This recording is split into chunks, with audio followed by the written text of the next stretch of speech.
చిన్న exam fail అయితే life end చేసుకునేంత మైండ్ సెట్ ని మనం డెవలప్ చేస్తున్నాం అంటే ఇంకా అసలు మరి చిన్నప్పటి నుంచి క్రియేట్ చేస్తుంది అక్కడే కదా. అదే తప్పు. ఫెయిల్ అవ్వద్దు. స్లిప్ టెస్ట్ లో కూడా ఫెయిల్ అవ్వద్దు. ఎందుకు అవ్వద్దు? స్లిప్ టెస్ట్ లో ఫెయిల్ అయితే ఏమవుతుంది? క్వార్టర్లీలో ఫెయిల్ అవ్వద్దు, ఏమవుతుంది?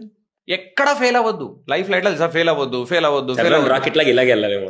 ఫెయిల్ అవ్వద్దు. ఏమైంది తెలుసా? చండాలము బిజినెస్ లోకి ఎంటరే అయితలేడు ఎవడు. అవును. ఎందుకు నువ్వు ఫెయిల్ అవ్వద్దు అన్నావు కదా. అందరికి ఏముంది తెలుసా? బిజినెస్ చేయాలని ఉంది. ఇప్పుడు అందరి ప్రాబ్లం ఏం తెలుసా? బిజినెస్ లోకి ఎంటర్ అయితే ఫెయిల్ అవుతామేమో, ఫెయిల్ అయితే జనాలు ఎక్కిరిస్తారేమో. అందరు ఏమన్నారు? ఫెయిల్ అవ్వద్దు అన్నారు. నేను ఎంటర్ అవ్వను.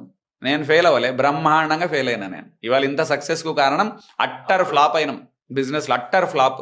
నెలవారీ ఖర్చులో కావాల్సిన 1000 రూపాయలు లేకుండా ఇబ్బంది పడే విధంగా ఉన్న డబ్బులు తీసుకెళ్లి బిజినెస్ లో నష్టపోతేనే ఈరోజు అక్కడ మీరు నేర్చుకున్నదే మిమ్మల్ని ఉక్కు పర్సనాలిటీ అంటారు చూసారా, అలా తయారు చేసి వదిలిపెట్టారు.